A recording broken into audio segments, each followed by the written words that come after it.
Okay, little video here about using the Lee loader kit. Kit's been around a long time. Not a lot of people know about them. It's a really good, cheap option just to get you into reloading.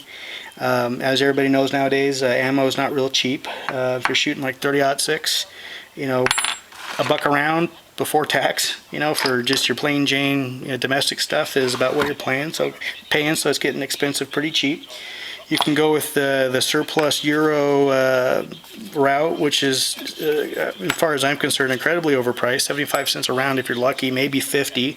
Problem with that is if you do any reloading, you can't necessarily always reload this stuff because you can't see it here, but it's got the bird and primer, the two little holes instead of one big center hole. So you really can't reload those without, you can drill a hole in there and try to reload these, but it's not, you know, it's a waste of time, and some people think it's a problem. And some of this surplus ammo that's out here, this is British surplus. The whole back end of this thing blew out. You can see here, can't really see it that good, but the whole bottom of the case exploded, and it was a huge cloud of smoke. Somebody thought I was shooting black powder, and incredibly loud report. It was pretty cool actually, and it did some damage on my rifle. This is a Remington Game Master, and you can see the action here. Blew the cover off my action. So shit was flying everywhere. Lucky I was wearing glasses. Has hit other people at the gun range. But that's what you can get with some of the surplus ammo. And this is the British stuff, which is allegedly pretty good, Cold War era stuff. The cheap way of reloading is with the Lee loader. Don't need to spend $300 for a whole loading kit. 25 bucks, and a little bit of supplies will get you going. And the results, this is, nothing incredible, but this is 100 yards out, cheap Chinese scope carbine rifle, and somebody shooting it who, is a total amateur shooting it, who doesn't have a lot of skill. That would be me. But, not bad. Hell, what are you going to say? And that was just, the group would have been a lot tighter if the shooter was better.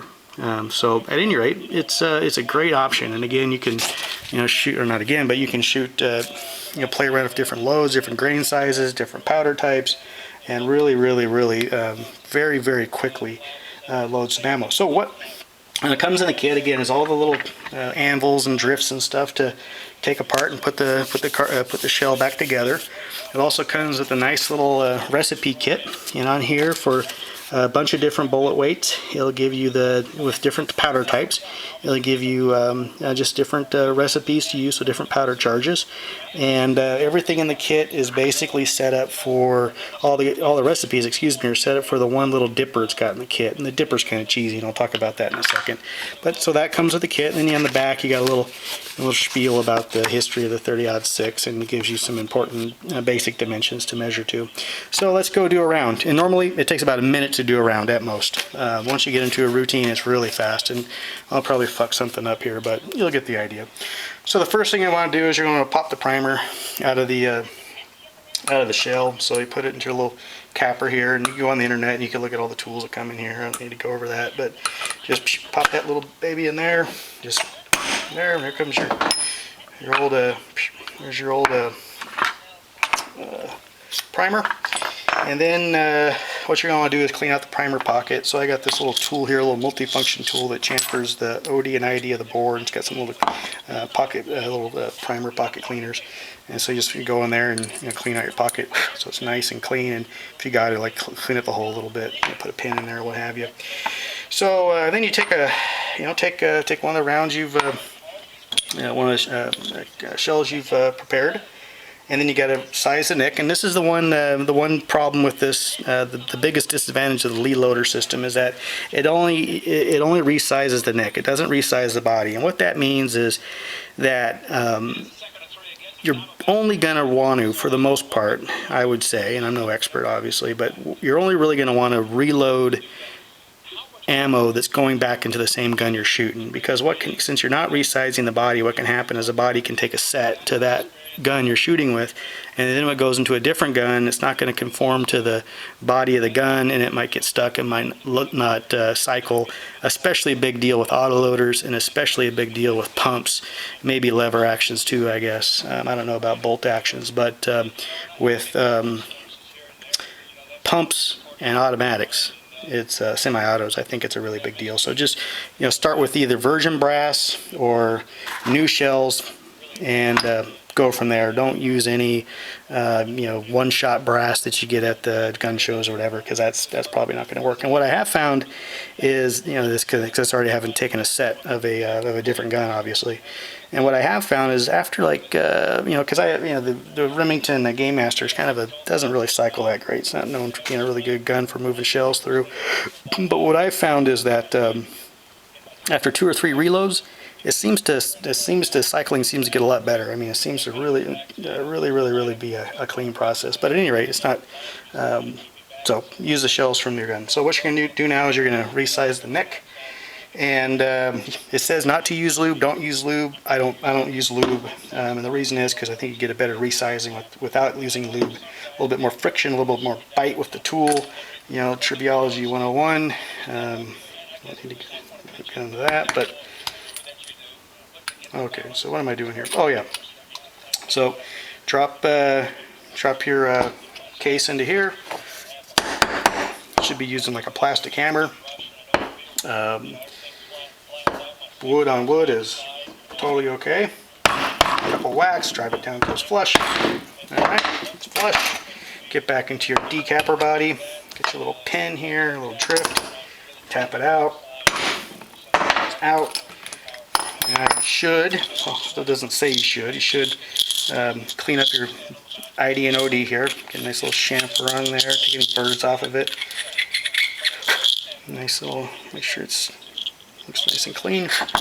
All right, now we're going to prime it. The priming tools that come with the kit, I guess people use them and they say they're okay, but I don't like driving pins in the set primers. I just don't like stuff exploding in my face. I don't know if they used to do that when I was a kid. And so for the same price as the kit, you can buy a nice little Lee hand primer loader, and it's a really nice fail-safe system to load primers. Just pop it in there, and there you go. Primer sit in there perfectly, slightly under flush, just like you'd want it. Just takes a second. Okay, so now we're going to need to fill the sucker up with a little bit of gunpowder.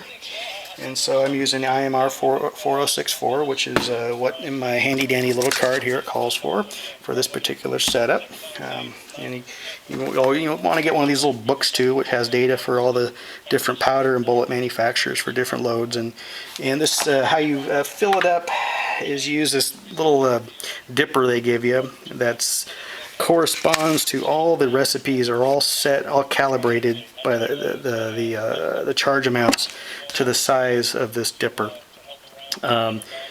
You know, if you're serious, you really should be using a scale. And but I'm just going to show you how to use a dipper. And I'm not serious, so I'm not buying a scale. But if you really want to start playing around with a lot, getting a lot more flexibility in what you're loading, a lot more precision and repeatability in what you're loading, you want to use a scale.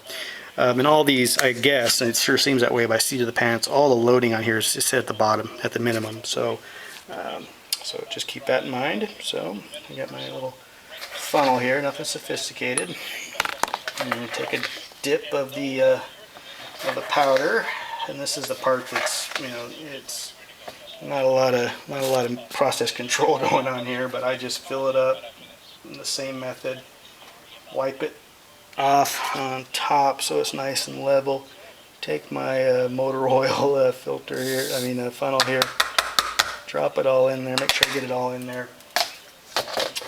And then you go. Now it's time to drop the bullet in. So when you put the bullet in, you're going to want to, of course, before you get started, you want to make sure all your cases are within tolerance. Make sure your cases are within tolerance. But the final product, you want to make, your bullet, your overall length is going to need to fit a certain dimension. So generally, when you're setting it up for the first time, you want to set up a couple dummy rounds just to make sure you're getting the right overall length with the bullet seating, because it's adjustable and it comes out of the box. It's not right. It'll either go too deep or too shallow. And of course, if you have a lot of case length variability, you want to organize your cases so you have, if you have cases that vary by, let's say, 100 thousandths or 150 thousandths, get everything grouped together, put all those bullets in, and then reset your die to the proper length for the next size case. Okay, just to keep things consistent. So anyway, drop your charged case in there, put your little dealie in here, your little die in here, grab a bullet. This is just a, you know, run-of-the-mill plinking ammo, hot core, spears. I got these on sale, 100 of them for 18 bucks or something like that. No tax either, got them down in Oregon. So drop your bullet in there, and then you get your bullet drift. And as you see, when you drop this in here, you get a little bit of clearance, and that's how far your bullet's going to drive down into your case. And so just give a couple soft whacks, flip, pull the bottoms out, and you're done. So you got a nice clean installation there. The interface between the bolt and the shell it's a really nice tight fit. You don't need to go in there and swage it or anything like that, unless you have bullets that require that. But it's a really nice clean installation. And you want to check your overall length on every one you make to make sure it's within tolerance. And one thing I like to do from a quality control standpoint is make sure for a given case and a given bullet that everything is really close in terms of overall length, within 3 decimal places type deal. And that's it. That's all it takes to load one of these up. So if I wasn't sitting here bullshitting, and if I wasn't drinking beer, it would go a lot faster. But I basically learned how to do this a couple days ago. It took me about 15 minutes to learn how to do. I made it, 1 or 2 bad bullets. I got one where I rolled over the edge here. A couple of them where I blew out the top here. I just opened it up too much, screwing around with it. But it's a really super simple process. And again, if you're shooting just 1 or 2 different sizes of ammo, it's a really cheap and easy way to get into reloading. And again, from going from this, 20 bucks plus tax, to this, which is going to cost you like 15 cents, and still hold tight groups. Yeah, it's great. It's awesome. All right, happy shooting.